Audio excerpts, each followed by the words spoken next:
I remember my mother coming into my room, no words are spoken, takes this poster and in bold, it says abstinence. And she hits all four corners on the wall. She's like, boom, boom, boom, boom, leaves. No words were spoken. Stop. And I was like, okay, she wants me to practice abstinence.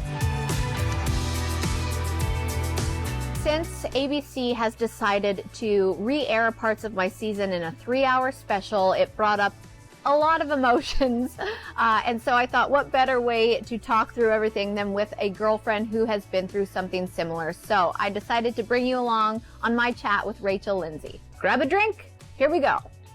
Hi, girl. Hey, girl. I knew you'd have a drink with me. I was like, it's what time in the afternoon, but we're all on airplane time over here, still quarantining, you know.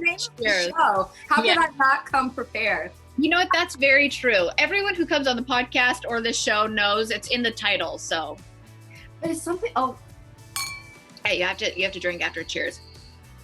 It's something to look forward to, right? It's like, I know I'm going to have fun, great conversation, and we're going to get to drink at the same time. It's not drinking alone if you're on Zoom. No, it's not at all. Thank you so much for doing this with me, because when I think of like a strong, empowering, beautiful, outspoken, well-spoken woman to have on the show, I'm like, duh, Rachel. Aww. I'm a little terrified of them re-airing the season for many of reasons. I'm in a whole new relationship now, so now I'm having to relive. But I feel like this is for everybody, right? Like Sean, Lo, and Catherine, they've got 3 kids and are a family. Like they've moved on from this and they're having to relive these moments. JoJo and Jordan, like there's always something in every season that's triggering or something that's hard to go through. Right. Mine, obviously, the most controversial because people apparently don't have sex before fantasy suite. Now thinking back on it, it's like, where's the line? I'm dating 25 men, making out with all of them.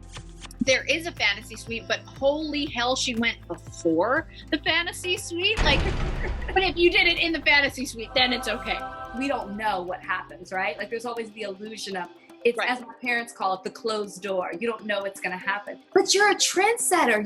That's how I look at it. You're a trailblazer. It's always tough to be the first, and people are going to come at you. They're going to judge you. You're going to get positive, and you're going to get negative reviews out of it all. But you wear your crown proudly because you were the first one to do it, and because you did it, other people could do it as well. You walked so another person could run. It's such a weird duality of thinking like, okay, I'm proud of that and I'm not ashamed of it, happy to be that trailblazer. On the other side, I'm like, well, now I'm in this new relationship. I know how badly that hurt my last relationship, and now we're all having to relive it. And then you just think about all the bullying and the slut shaming and all of that can just come again. Or it could be this other thing of like, wow, look how far we've come when it comes to like people's sexuality. I have a lot of mixed emotions about it just because of the amount of slut shaming I went through. Well, I think that's what will be so powerful is that things have changed. And then also, let's remember, it's only 3 hours. Yeah. Not 10 weeks this time. So they're going to pick out those powerful moments. And I think that's what I'm really excited to see. So you're going to get a whole new set of eyes that was accepting of what Hannah went through, as opposed to an audience that wasn't with you. Right, that's true. And I feel so grateful for that because Jason comes from a pretty conservative family. I mean, they're all so supportive, and I was kind of worried about what his family would think rewatching this, but I forget that his mom is such a Bachelor fan. She is? Yes, Jason's the same way. He goes, it's already happened. Like, I wouldn't have met you otherwise. And it's just such a strange concept for me to have that kind of support. I almost have to retrain my brain to be like, no, you know you did nothing wrong. You know you're proud, and you know that it did open doors for other people to live their truth and be supported and celebrated through it. And I know that like for every bachelorette that's ever been on has experienced some sort of bullying. And I know you did as well. And you did that segment on Peter's Women Tell All. Your message was so powerful. Do you feel like that got through to people, or do you think that there will still be this viewership of people just hating on everyone? Ooh, okay. It was great. The reception was great. And I felt like we really made a difference. I know there was some negative reception because people thought, okay, everything you were reading was towards race, but you never said racism, you said bullying. And for me, it's like, don't get caught up in the semantics of things. The point was there. I thought it was great until now. Until now. And it just reminds me, and I know you get this too, people will love you and then they'll hate you and then they'll love you again. And the short-term memory that people have, whether you do something positive or negative, it can really be detrimental. And that was in February, aired in March. So fast forward to now, it's just so sad to know that there are people out there that can fix their minds and their fingers to type such hateful words. People forget we are human beings. We are real. We are living real lives, and your words do weigh on us. I don't care how strong that you are. And it just becomes exhausting. It's sad, it's tiring. No matter how strong you are, people's words can hurt so badly. And any kind of person on TV they see as a character and not a human being, and they are acting like we're some villain on a soap opera who's speaking to our character and with such hate. And I'm always mind blown too, just reading it or saying it out loud sometimes. I remember they did that on my season actually at the end. Chris Harrison read out loud some of the negative tweets that were coming my way, and it was like, shut your whore legs, you're disgusting, I can't believe I let my daughter watch a woman like you, like you're a disgusting role model. And I just started bawling hearing someone read it out loud. I get why people have a certain perception of us if you only read the headlines, if you use us for clickbait. And it's so sad because, especially with your season, Kaitlyn, you took pride in who you are and what it is that you stand for. And you made women proud of their bodies and their sexuality. That's a beautiful thing. Mm-hmm. And I think that's what's more powerful than people being able to accept it. It's what you stood for. The Bachelor, yes, it's on ABC and people watch it with their families. But at the end of the day, you guys, there is a fantasy suite. And there's at least 3, sometimes 4 people that get to go into this fantasy suite. Right. What else do you think happens? The people wake up, they're in the bed, they're in lingerie, it's the next morning, their hair is disheveled, their eye makeup is smeared. I mean, they're all of a sudden way more in love than they were the night before. I'm more curious how you were able to do it, because I'm like thinking of my season, was there an opportunity for me to be able to do it for the fantasy suite? Well, here's the thing. I came out of the limo and people's first impression of me was something sexual, because I said, I don't know much about you. Like, I know you're a farmer, so you can plow the out of my field any day. And it was like right off the bat, they pinned me as like that kind of girl. You know, Colton was the virgin. Kaitlyn's going to be like the sex addict. like she's going to be the sexual one. And so I think they really like focused on that, where they're like, well, if we leave her alone in a room, like we know what's going to happen. The producers were actually like, do you guys just want some alone time? And we're like, yeah. And that's another thing. Who wouldn't do that, Kaitlyn? If I had the opportunity, believe me. If I was with the right person, believe me. That's the thing. Well, and it was the wrong person, but but in that moment, that's when I realized it was the wrong person. Really? Yes. And it took me to get to that point with him to realize that, and to realize this doesn't feel right. And I think this feels wrong and I feel guilty. I think that's so powerful. I'm like, I've never heard you say that before, but that says everything. Sometimes you just need to see things through to realize what it is that's best for you. Well, and that's the point of the show. You're literally getting engaged and committing yourself to one person for hopefully the rest of your life. Why would you not make sure that everything is off the table? And I don't know if other people feel this way, but I find getting engaged is a bigger deal than having sex. And people just like want to see that engagement so badly sometimes, when it's like, it's a huge deal. And I understand that it's on a television show and you're watching and you're like, oh, it's just a like fun, silly TV show. But for us going through it, it is so serious. Like, you really want to make sure that is your person. It's a big deal. When I feel something deep within, it's like a knot, but a good knot, like a knot, not a knot in my stomach where I feel bad. It's just like a nagging feeling. My mom always says, trust your gut.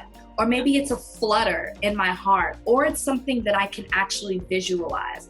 I remember with Brian, I could see my future all the way throughout. I know that sounds cheesy, but I really could. There was nothing blocking it. There was nothing where I was hesitant on. So I'm very curious with you guys, like when you feel something deep within, where do you feel it? Your head, your heart, your toes, your stomach, your fingers? Even if it is something bad, if you know it's right or wrong, like when I know something's wrong, I get the knots. I get the bad knots. You get the good knots, I get the bad ones in my gut when it's something bad. But yeah, I totally get the flutters when it's good. I like to think of us as role models to people, and I don't know how young people are watching this or what age group they are. Actually, that's a good thing for people to leave in the comments below, like your age if you feel comfortable, because I am curious to know what age group is watching. And I always think it's super important because, you know, I'm a big believer in Botox. I'm a big believer in talking about sex. I'm a big believer in just being an open book and being who I am, but that's me. So I always want people to know I'm not saying you need to go get Botox or you need to have sex to figure out if this guy or girl is the right person for you. I'm saying what feels right to you and trust how you're feeling.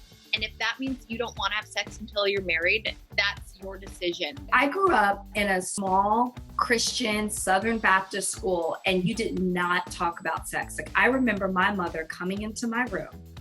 I was like on the phone. So I'm like on the phone, teenager. Yeah. My mom walks in, no words are spoken, comes in and takes this poster, and in bold it says abstinence.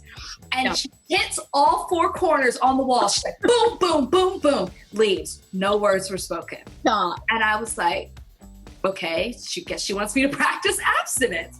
But I think that was not the best thing to do. And I think that was a lot of like growing up in that environment. It was, you don't talk about it. You just don't have sex. I'll never forget my mom seeing an email from my first boyfriend, and he said like, I think it's time. And I remember I was so scared because I was only 16 and I was like, I don't want to. And my mom saw the email and she was like, this is the time to have the conversation.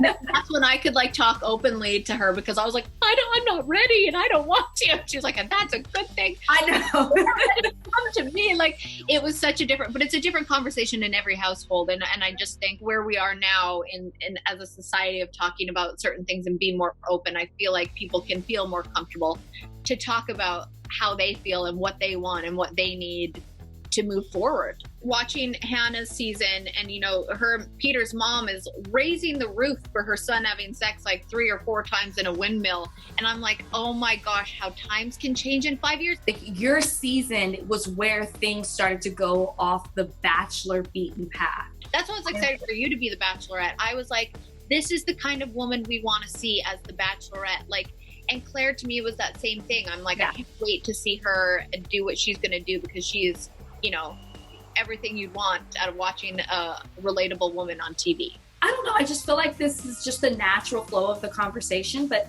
do you know when you're getting engaged? Sorry. Is you. Is that not the next logical question?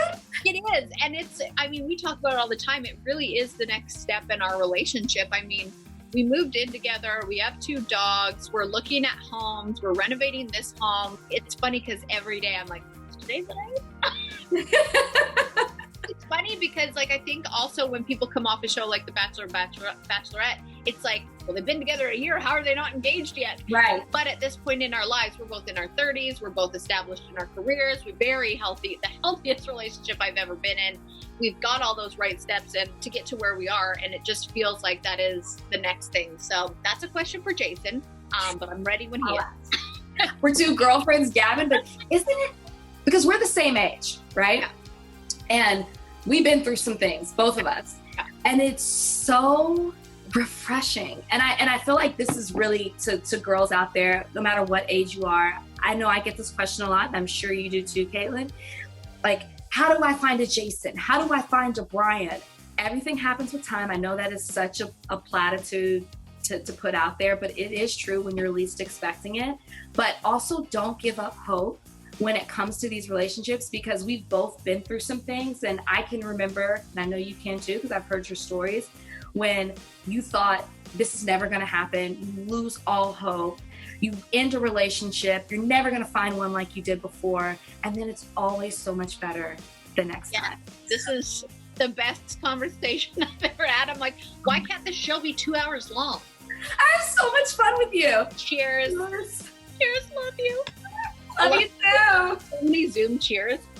I absolutely adore Rachel. I'm honored that she came on the show today. And don't forget to hit the subscribe button so that we can see each other next week. Damn it, my alarm went off. I hope you have fun watching my show of a season. Classic.